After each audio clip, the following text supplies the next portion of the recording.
What's going on, everyone? Welcome back to the channel. My name is Cheyenne. I'm showing you guys how I make the awesome Pink Ranger helmet, everyone's first crush. So let's hop right into it. There's a lot of do's and don'ts in this video, so stay tuned. Let's get right into it. All right, guys, so let's hop right into it. This print was fairly fast, honestly. So this took about 18 hours on the Elegoo Neptune 4 Plus. Could be a little bit faster with the other printers, but who knows? But this is how it came out. Not too shabby, honestly. Probably one of the better prints that I've had so far.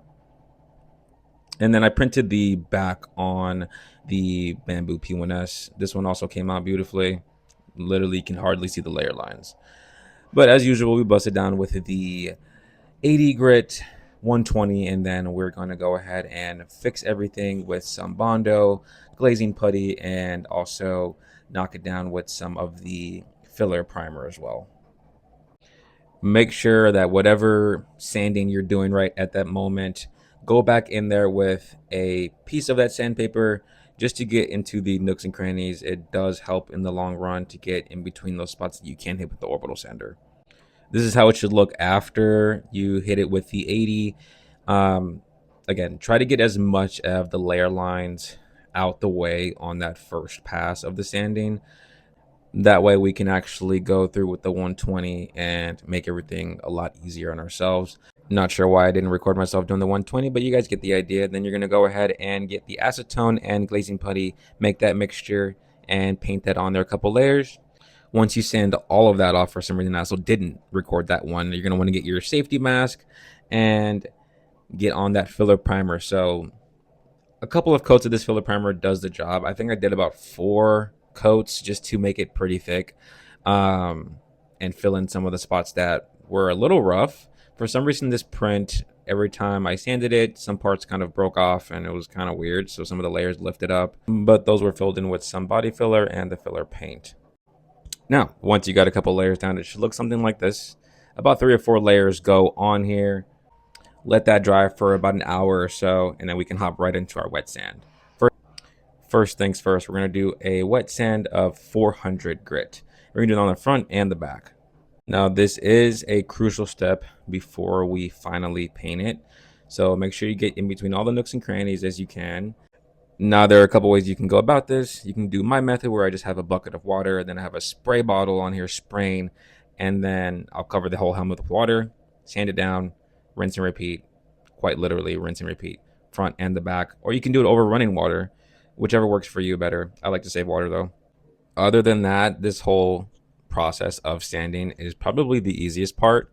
This is going to be a 1 to 2 day process. If you have enough time on your hand, you can honestly do both of these in one day. So you can do the whole sanding, filler primer, all the good stuff, wet sanding in essentially one day.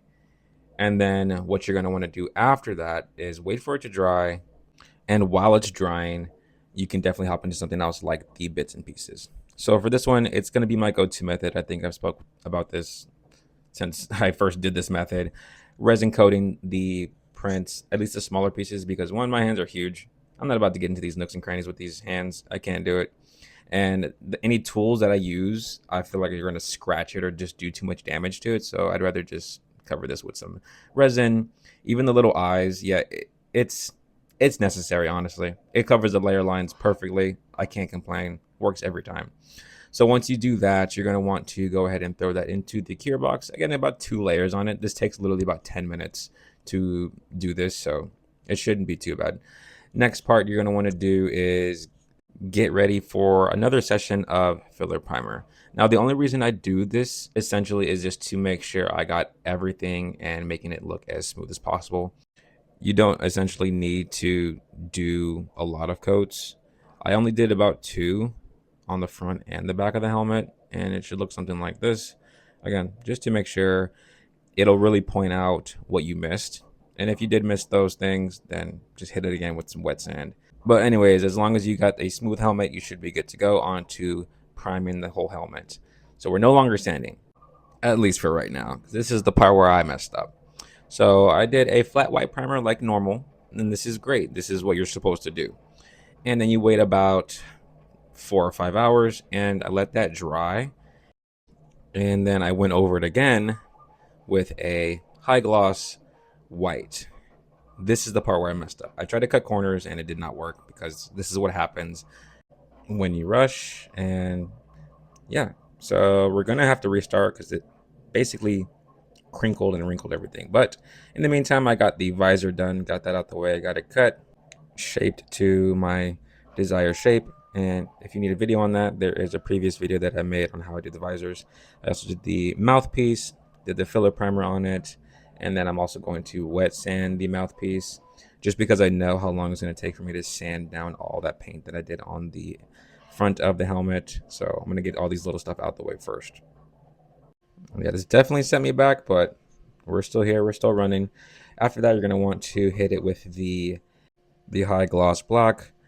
Once we knock that out, it's about 2 layers of the high gloss black, just as an undercoat, so the next part comes out a little bit better. We're going to hit it with a Rust-Oleum aluminum metallic paint. This stuff is probably my go-to if I don't want to airbrush anything. So about 2 layers on there as well. Everything comes out super smooth, so I don't have to worry too much about the mouthpiece and the other little pieces, just because those are super simple. Now, I left this alone for a little bit, let it dry, and came out amazing. Literally no complaints. And I'm going to continue on with the helmet process. So I sprayed it with this Prickly Peach from Rust-Oleum as well. And I just started on the back of the helmet. Again, I just don't want to slow down and have to go backwards. So I continued on with the helmet as far as I could until I needed to stop.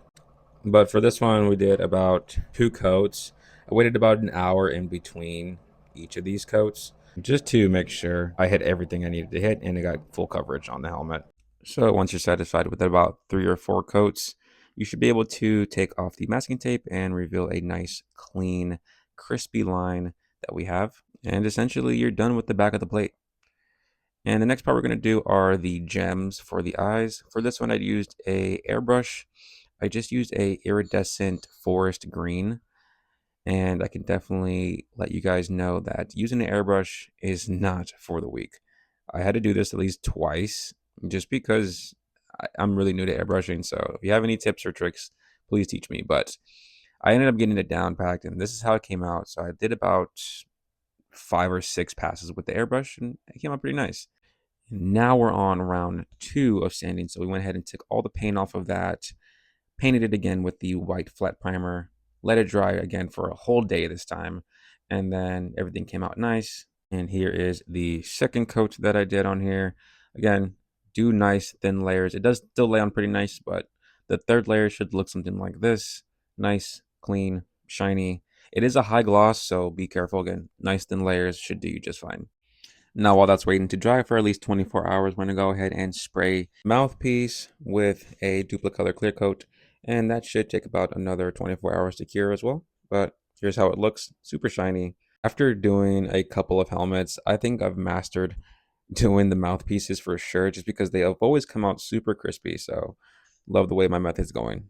And once everything's done, this is how it should look. So we're pretty much done here. I have my visor, I have the mouthpiece, I have the gems done. The buckles are finished. The only thing left to do, honestly, is to assemble. I did go ahead and put the mouthpiece on there, super glued the gem pieces on there as well. And I sprayed one more clear coat over the entire thing just to make sure it's super glossy. And this is how it came out. But yeah, the last part is finally the visor. And here it is, the final product of this. Now, I do wish I had a vacuum former so I can get the visor to form across the mask properly, but hey, for what it's worth and the method that I used, I think this still came out pretty nice, even though I had a couple hiccups, but hey, it is what it is. So now that I've done a couple helmets already, I've learned a lot, I've grown a lot.